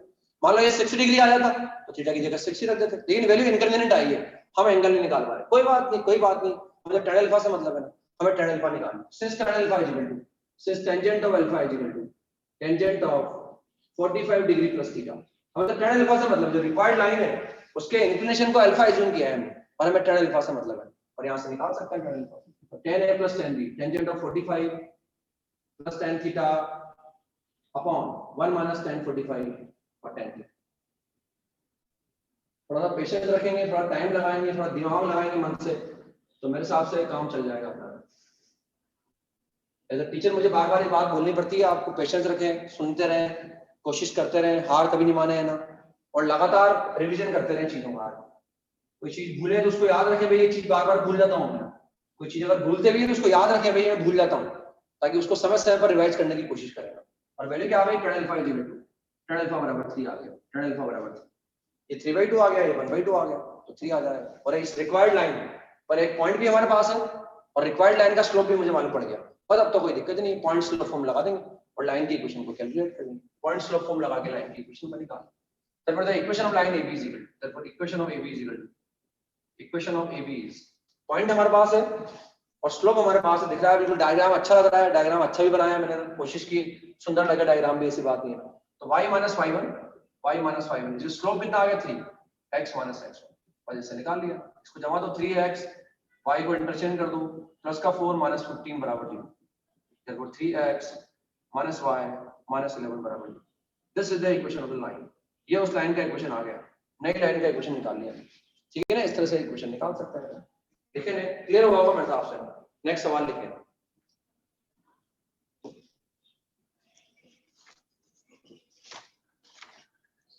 Find the equation of straight lines. Find the equations of straight lines. Equations of straight lines.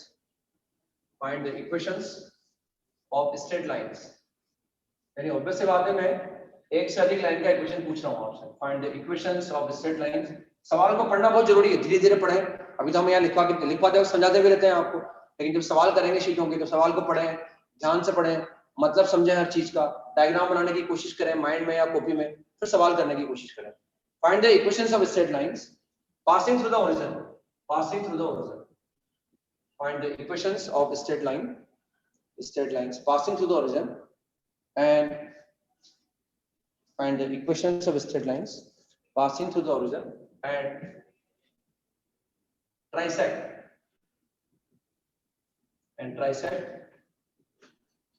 the portion of the straight line and trisect the portion of the straight line and trisect का मतलब समझते हैं अपन, trisect करने का मतलब समझते हैं अपन। Find the equations of straight lines passing through the origin, जो origin से पास हो रही है और क्या कर रही है, and trisect the portion of the straight line 3x plus y is equal to 12, which is intercepted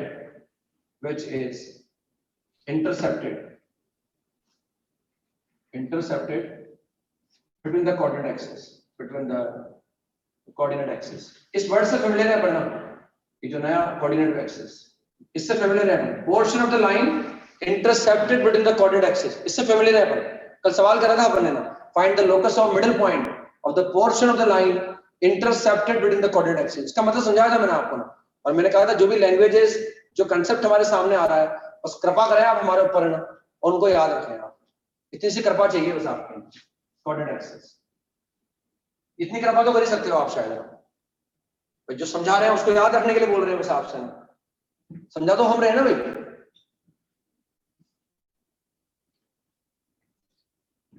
Find the equations of straight lines passing through the origin and trisect, जो origin से पास होती हैं और trisect करती हैं। trisect किसको कर रही है? portion of the straight line, इस लाइन के उस पोर्शन को trisect कर रही है जो कोऑर्डिनेट एक्सिस के बीच में है। इस लाइन का वो पोर्शन जो कोऑर्डिनेट एक्सिस के बीच में है, उस पोर्शन को क्या कर रही है? वो trisect कर रही है। ओरिजिन से तो पास होंगी वो, और हम जानते हैं ट्राइसेक्ट करने के लिए दो लाइन चाहिए अपने को, दो लाइन। दोनों कहां से पास होंगी? ओरिजिन से पास होंगी, दोनों पास होंगी ओरिजिन से। सवाल पढ़ना है हमें, पोर्शन से मतलब है, कल इसका डायग्राम बना के बताया मैंने, portion of the line intercepted between the coordinate axis, इसका मतलब मैंने बताया कल आपको। क्लास नोट्स बहुत अच्छी तरह से पढ़नी चाहिए आपको, बहुत अच्छी तरह से।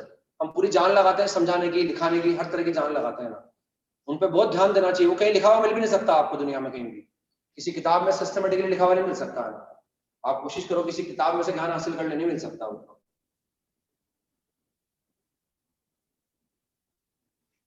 तो लिखाई गई हर बात को ध्यान से पढ़ें, गौर करें, शब्दों पे जोड़ दें, लैंग्वेज पे ध्यान दें।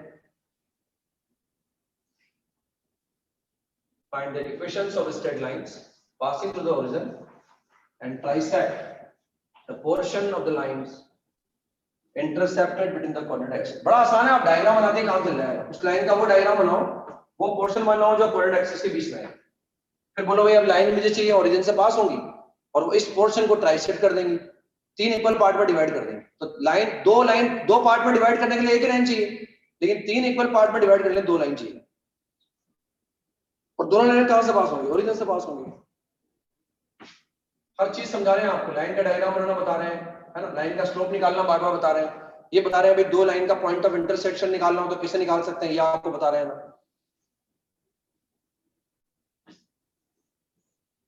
तो भाई हमने इसका डायग्राम बनाया, लाइन का डायग्राम बनाना बड़ा आसान है। इसमें एक बार x बराबर 0 रख दो, x बराबर 0 लिखूंगा तो y बराबर 12 आ जाएगा। एक पॉइंट तो आ गया 0,2, x बराबर 0 लिखा तो y बराबर 12 आ गया, ये आ गया। यानी इस लाइन का जब बेसिकली आपको क्या निकल गया, इस लाइन का ये लाइन y एक्सिस को कहां कट कर रही है? इस पॉइंट पे कट कर रही है। ये डिस्टेंस कितनी है? 12, और पॉजिटिव y एक्सिस को क्रॉस कर रही है। यानी ये इस लाइन का क्या आ गया? y इंटरसेप्ट आ गया एक तरह से, ये इस लाइन का y इंटरसेप्ट आ गया। अब इसमें एक बार रख दो y बराबर 0, x बराबर कितना आ गया? 4 आ गया, x बराबर 4 आ गया। यानी ये लाइन x एक्सिस को 4,0 पर काट रही है, मतलब ओरिजिन से 4 यूनिट के डिस्टेंस पर काट रही है, और पॉजिटिव x एक्सिस को काट रही है। यानी ये इसका क्या हो गया? इसका x इंटरसेप्ट हो गया। समझ रहे मेरी बात? ये x इंटरसेप्ट हो गया इसका, ऐसे निकाल लिया, ये लाइन निकाल ली। अब हमें इस लाइन का वो पोर्शन चाहिए जो कोऑर्डिनेट एक्सिस के बीच में है। इस पोर्शन को मैंने a मान लिया और इस पोर्शन को मैंने b मान लिया, ये मान लिया। हम इस पोर्शन की बात कर रहे हैं, this is the portion of the line intercepted between the coordinate axis. ये लाइन का वो पोर्शन है जो कोऑर्डिनेट एक्सिस के बीच में है। अब हमें वो लाइन चाहिए जो यहां से पास हो रही है। आपसे कह लाइन यहां से पास हो रही है और इस पोर्शन को बाइसेक्ट करती है, बाइसेक्ट, तो फिर एक ही लाइन चाहिए अपने को। लेकिन अब बोल रहे हैं यहां से पास हो और इस पोर्शन को जो कोऑर्डिनेट एक्सिस के बीच में है उसको ट्राइसेक्ट करना हो, तीन इक्वल पार्ट में डिवाइड करना हो, दो लाइन चाहिए फिर हमने को उन दोनों का इक्वेशन निकालना है। तो पहले इस पोर्शन को ट्राइसेक्ट कर दिया हमने, मान लिया भाई एक पॉइंट ये निकाल लिया और एक पॉइंट ये निकाल लिया, और मान लिया भाई तीनों बराबर हो गए, ये और ये बराबर हो गए। तो हम कह रहे हैं भाई लाइन अगर यहां से पास हो रही है और इस पोर्शन को, ए बी पोर्शन को ट्राइसेक्ट कर रही है, तो एक लाइन तो भाई ऐसी होगी, नो डाउट, एक लाइन तो ऐसी होगी और एक लाइन ऐसी होगी। दो लाइन निकालनी पड़ेंगी। These are required lines, these are required lines, ये रिक्वायर्ड लाइन है हमारे पास, दीज आर रिक्वायर्ड लाइंस, इन्हीं को हमें कैलकुलेट करना है। सब कुछ अपने आप को समझा रहे हैं हम सब अपने आप को समझा रहे हैं, सवाल करने की तैयारी कर रहे हैं हम। Required lines, these are required lines. अब लाइन निकालने के लिए तीन ही तो फॉर्म पड़े हैं अपन, या तो सी और एम चाहिए, या पॉइंट स्लोप चाहिए, या दो पॉइंट चाहिए अपने को लाइन में। दो पॉइंट हो तो डिटरमिनेंट फॉर्म का यूज करके भी निकाल सकते हैं। अब ध्यान से देखिए ये लाइन कहां से पास हो रही है? ये ओरिजिन से पास हो, इसका सी क्या हो गया?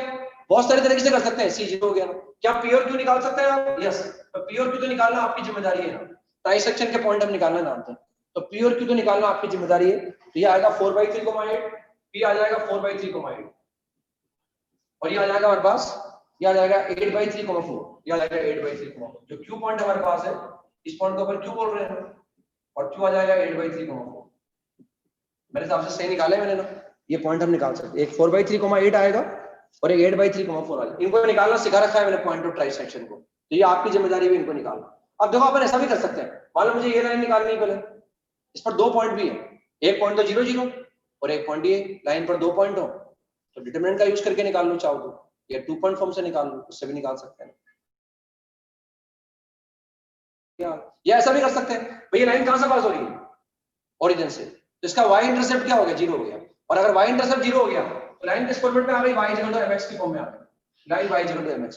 इसका भी y इंटरसेप्ट 0 है और इसका भी y इंटरसेप्ट 0 है, तो दोनों लाइन y mx की, यानी ओरिजिन से जब भी लाइन पास होती है तो y mx की फॉर्म में होगी, y mx की फॉर्म। अब हमें m निकालना है, क्या इसका m निकाल सकते हैं, यस, इसके m को मान लो m1, इसका स्लोप निकाल सकता हूं, MOP निकाल लिया, MOP कैसे भाई, हमने OP को बाद में लिखा है, y2 माइनस y1, क्या आ गया, y2 minus y1 upon x2 minus x1, और कितना आ गया, 6 आ गया। इसका स्लोप तो 6 था, OP का स्लोप तो 6 आ गया। सब ऐसे एरो लगा के समझा दो आप, है ना, कोई दिक्कत नहीं आएगी, तो देखेगा ना बल्कि उसको बड़ा अच्छा लगेगा, कह रहे वाह सब डायग्राम में समझा रखा है इसने, उसको भी बड़ा अच्छा लगेगा, वो अप्रिशिएट करेगा आपके डायग्राम में, और उसको लगेगा भाई सब समझा रखा है बच्चे ने। इसका स्लोप निकाल लो, MOQ निकालिए, कैसे निकालेंगे भाई, Q को बाद में लिख रखा है, तो y2 minus y1 upon x2 minus x1, ऐसा निकाल लिया, और ये कितना आ गया, 3/2 आ गया। अब ये कहां से पास हो रही है, ओरिजिन से। हम 2 पॉइंट फॉर्म का भी यूज कर सकते थे, घर जाके 2 पॉइंट फॉर्म का भी यूज कर सकते हैं हम चाहे तो, एक पॉइंट इस पर ये है, एक पॉइंट ये है, 2 पॉइंट फॉर्म। अभी 2 पॉइंट फॉर्म का यूज करके मैंने 3 तरह से सवाल करके बताया आपको। यहां में दिख रहा है C0 है, इसका स्लोप निकाल लिया, इसका C0 है, स्लोप निकाल लिया इसका, तो इस लाइन का इक्वेशन निकाल लिया हमने, equation of this line, equation of OP is equal to, therefore equation of OP, यानी तो ऐसे इक्वेशन ऑफ OP लाइन का इक्वेशन निकालना है। किसे निकालेंगे, y mx, y mx, n क्या है इसके लिए, n6 है इसके लिए, एक लाइन का इक्वेशन तो ये आ गया, y 6x, एक तो ये लाइन आ गई, तो इसका स्लोप 6 आ गया था, 6 लिख दिया हमने। ऐसे OQ का इक्वेशन निकाल लिया, equation of OQ is equal to, equation of OQ is equal to, और वो भी अगेन y mx की फॉर्म में, क्योंकि c बराबर 0 हो गया, इन लाइन के लिए c बराबर 0 है, हम 2 पॉइंट फॉर्म का भी यूज कर सकते थे। और कितना हो गया अभी, स्लोप कितना आ गया, 3/2 आ गया, y 3/2 into x, ये ऐसा आ गया। इस तरह से इस लाइन का इक्वेशन निकाल, दोनों लाइन का इक्वेशन निकाल लिया और फटाफट कैलकुलेट कर लिया। चाहो तो ऐसे भी निकाल सकते थे, ऐसे निकाल लिया, हम चाहे तो ऐसे भी निकाल सकते थे। मान लो मुझे OP का इक्वेशन निकालना है, तो OP पर 2 पॉइंट हमारे पास है, ठीक है ना, ये भी एप्रिशिएट कर सकते हैं, पर ऐसी बात नहीं है, बट ऐसे भी निकाल, एक तो पॉइंट तो 0 0 एक वो है ना, तो लाइन का इक्वेशन निकालिए भाई, ये x ये y1, एक पॉइंट 0 0 1, फिर एक आ गया 4/3 8, और कितना आ गया ना। अब इसको एक्सपेंड करना भी आसान है, हम जानते हैं सेकंड रो में क्या है, 2 0 है, तो सेकंड रो के अलोंग इसको एक्सपेंड करो, तो सेकंड रो का फर्स्ट एलिमेंट 0 लिखना बेकार है, सेकंड एलिमेंट 0 लिखना बेकार है, थर्ड एलिमेंट आ गया 1, बस 1 को लिख दो आप। अब ये क्या है, ये तो ये 2 1 है, 2 1 सेकंड रो में है और फर्स्ट कॉलम में, तो 2 1 क्या हो गया, ऑड हो गया, तो इसके लिए आएगा माइनस साइन, इसके लिए प्लस साइन, इसके लिए क्या आएगा, माइनस साइन, माइनस साइन लगा। अब ये जिस रो में है उस रो को गायब कर दो, जिस कॉलम में उस कॉलम को गायब कर दो, कितना बचा, 8x माइनस का 4/3 into y बराबर 0, कैसा आ जाएगा, इसको ऐसे लिख दिया माइनस का 8x प्लस का 4/3 into y बराबर 0, ऐसा लिख दिया, ये ऐसा लिख दो 4/3 into y is equal to 8x, और सिंपलीफाई कर दो, y बराबर कितना आ गया, 6x आ गया। ऐसे भी यूज करके निकाल सकते, हर तरह से प्रयास कर रहे हैं, मतलब आपको दिक्कत नहीं आया, वैसे ना आप तो सुनते जाए और आपको दिक्कत नहीं आया। माइनस का 8x लिखा हुआ है, शायद ये दिख नहीं रहा आपको, माइनस का 8x है, बाहर माइनस साइन हमारे पास है, ये -1 लिखा हुआ है इधर ना, -1, ये -1 लिखा हुआ है, ये लिखा है -1, ये -1 लिखा हुआ है, -1 दिख रहा होगा मेरे हिसाब से, आप समझ पा रहे हैं ना, और ऐसे भी यूज करके निकाल सकते हैं। तो हम 2 पॉइंट फॉर्म का यूज करके भी निकाल सकते थे, इस तरह से देखा जा सकता है। बाकी नेक्स्ट टर्म पे कंटिन्यू करेंगे, है ना, नेक्स्ट टर्म पे कंटिन्यू, एक सवाल लिखेंगे, इसको ट्राई करके लाएंगे आप घर से, पूरी ईमानदारी से इसको कोशिश करके लाएंगे आप।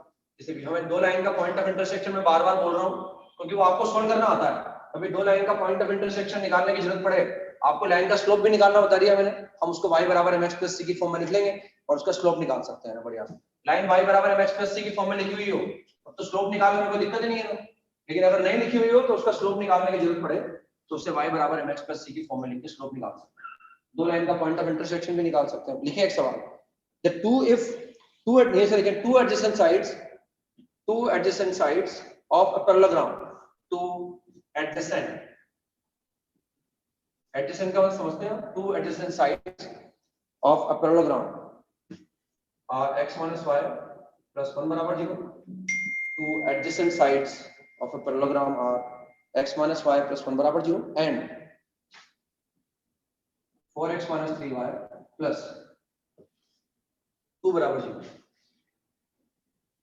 दो एडजेसेंट साइड से पैरेललोग्राम की ना, full stop. If one diagonal, if the equation of one diagonal is y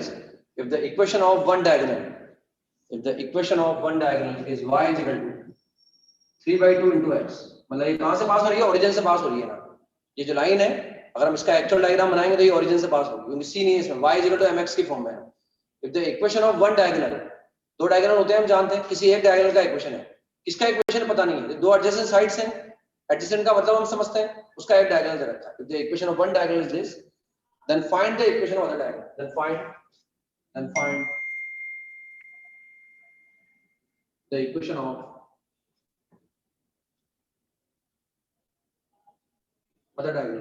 of other diagonal,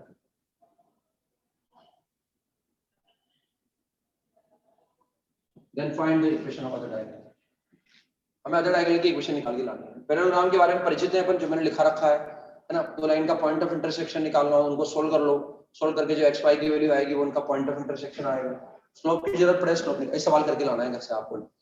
अब जो मैंने होमवर्क दे रखा है उसको डिस्कस कर लेते हैं 5-10 मिनट अपन में, फिर मैं होमवर्क दे दूंगा आपको। स्ट्रेट लाइन के होमवर्क पर आते हैं अपन।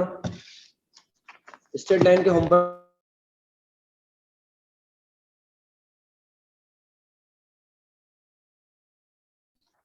हम फ्राइडे वाले होमवर्क पर आते हैं ना। फ्राइडे वाला जो होमवर्क हमारे पास है वो है एक्सरसाइज 1 का पार्ट 1। एक्सरसाइज इनके पार्ट 1 में हमें B12 करना है पहले तो। B12 एक्सरसाइज इनका part 1 B12, exercise 1 part 1 B12 पर आ गए। पार्ट 1 B12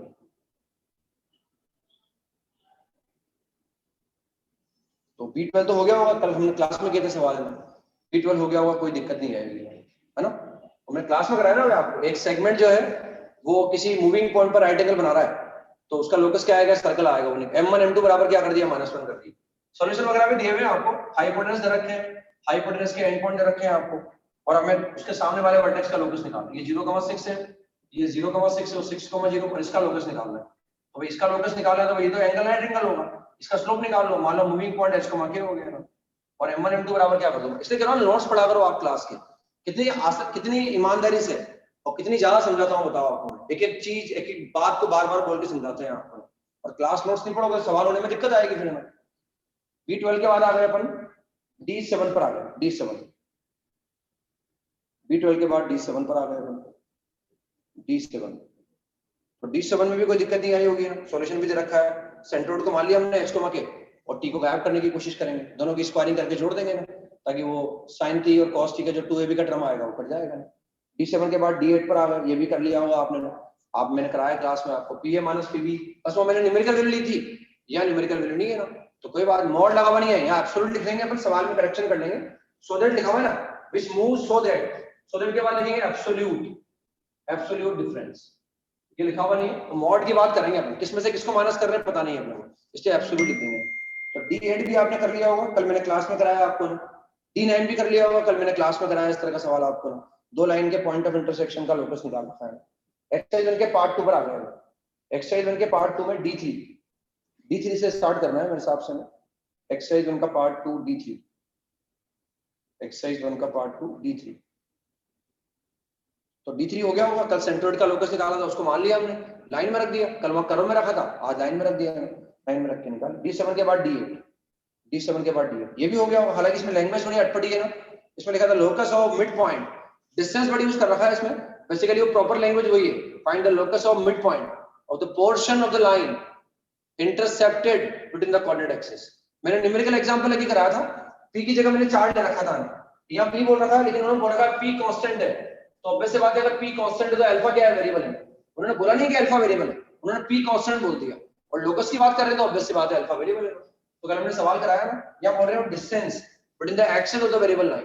पर डिस्टेंस बिटवीन द एक्सिस का मतलब ये लाइन ऐसे बना दी, ये एक्सिस है, इनके बीच में डिस्टेंस ही है। डिस्टेंस बोलने की जगह प्रॉपर वर्ड वो है intercept, portion of this line intercepted between the coordinate axis, proper language हुआ है। और हमें इसके मिडिल पॉइंट का लोकस निकालना है। कल मैंने कराया आपको क्लास में सवाल है ना, तो उसको भी निकाल लिया होगा आपने।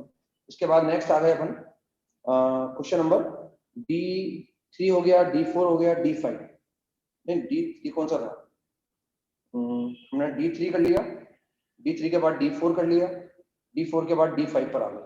अब देखो जो D5 सवाल है ना, ऐसा कैसा सवाल जो है वो हमारे शीट के अंदर है, जो मैं आज दूंगा करने के लिए आपको, वो एक्सरसाइज का पार्ट 1 B13 है ना, जो D5 कर रहे हैं अपन, D5 सेम एज एक्सरसाइज का part 1 B13, exercise 1 part 1 B13, ये सवाल दोनों सेम है ना, लेकिन यहाँ हमसे लोकस पूछा है, वहां लोकस नहीं पूछा है ना, यानी इस सवाल को करते वक्त ये माइंड में रखेंगे आप ना। देखो इतना तक भी हिंट देके जा रहा हूँ मैं आपको, इस सवाल को मैं बता रहा हूँ, इस सवाल को आप करने के लिए इसका हिंट देंगे, एक्सेल का पार्ट, ये होमवर्क में दूंगा आज करने के लिए आप, और D5 में वैसे दिक्कत आई नहीं होगी। हमसे लिखा है find the locus of a point which moves so that the square of its distances from the axis is equal to 3, यानी उसकी डिस्टेंस का जो स्क्वायर है, यानी हमने मान लिया भाई ये हमारे पास एक्सिस है, एक्स एक्सिस वाई एक्सिस, एक मूविंग पॉइंट को मान लिया, मान लिया एक्स को मान लिया। अब वो क्या बोल रहे हैं, इसकी जो एक्सिस से डिस्टेंस है, एक तो इससे डिस्टेंस निकालो और एक इससे डिस्टेंस निकालो, उनका जो स्क्वायर का समय वो दे रखा है। अब distance of any point from the y axis is mod of x, distance of any point from the x axis mod of y, ये मॉड ऑफ वाई आ गया, ये तो डिस्टेंस निकाल। अब इनकी स्क्वायर का सम, इसका स्क्वायर कर दो, इसका स्क्वायर कर दो, उनका सम किसके बराबर दे रखा है, उनका सम दे रखा है 3 के बराबर, उनका सम 3 के बराबर दे रखा है। बस अब इसका हम जानते हैं भाई ये कितना हो गया, h स्क्वायर हो गया, ये k स्क्वायर हो गया, और ये 9 के बराबर हो गया, ये 3 के बराबर हो गया, और h की जगह x रख देंगे और k की जगह y रख देंगे। उसको करते वक्त इसको विजुलाइज करें, D5 को विजुलाइज जरूर करें। उसके बाद आ गए अपन D5 के बाद D7 पर आ गए, तो D7 भी हो गया होगा, आपने सोच लिया होगा जैसे लिखा हुआ है उसमें, वो पढ़ के देखा होगा आपने और कैलकुलेट करके निकाल लिया होगा। लोग अब मैथमेटिकली भी निकाल सकते हैं अपन, उसके एरिया को हमने k मान लिया और k मान के कैलकुलेट कर लिया, वैसे निकाल सकते हैं। इसके बाद आ गया अपन D8 पर, D8 भी हो गया, वो पॉइंट मान लिया, क्लास में भी कराया था आपको, 2 पॉइंट से बराबर डिस्टेंस पर है लोग, ये AEEE में आया हुआ काफी समय पहले सवाल, ये सवाल AEEE के अंदर आया हुआ है, तो इस सवाल को भी कर लिया हमने। इसके बाद आ गया अपन D7 के बाद D8 हो गया, और इसके बाद बस ये दिया था मैंने करने के लिए ना, ये सवाल थे करने के लिए, तो ये अब होमवर्क लिख लो नया जो आपको करके लाना है, और संडे है तो रिवीजन करें आप, टेस्ट भी आपका बायोनॉमियल पीएनसी का रिवीजन करें ना, जो पढ़ाया गया है, इतने सारे सवाल पढ़ा रखे हैं आपको, उनका रिवीजन करेंगे तो दिक्कत नहीं आएगी, कभी भी दिक्कत नहीं आएगी। तो एक्सरसाइज का पार्ट 1 स्टेट लाइन की शीट में होमवर्क लिखें, एक्सरसाइज 1 पार्ट 1, B4 करना है, B4 के बाद B5 करना है, B13 करना है, मैंने बोला था ना आपको B13, डिस्टेंस D5, अभी जब मैंने D5 किया था उस तरह का सवाल है ना।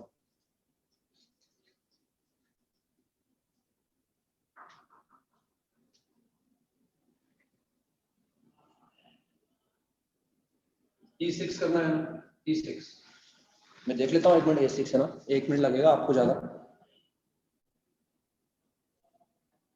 क्योंकि लिख के लाता हूँ, वो क्या है कवरेज जो मेरे माइंड में रहती है ना, मैं यहाँ तक कवरेज कर दूंगा, मैं वहां तक कर नहीं पाता एक्चुअली में हमेशा ना, तो फिर वो कंफ्यूजन रहता है कि वो होमवर्क दूं नहीं दूं मैं ना, घर से मैं ये भी सोच के लाता हूँ कि कौन सा होमवर्क देना है आपको ना,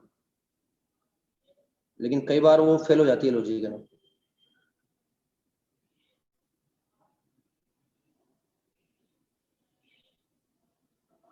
हाँ तो कर सकते हैं E6 है ना, कोशिश करेंगे तो हो जाएगा E6। उसके बाद एक्सेल का पार्ट 2 पर आ गए, B3 करना है, एक्सेल का पार्ट 2,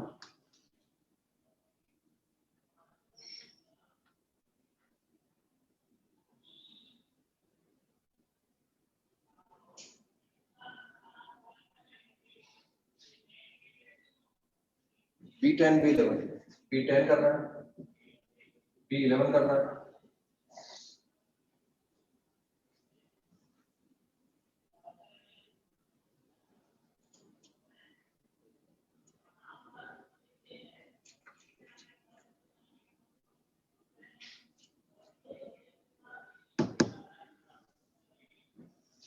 E2 करना है,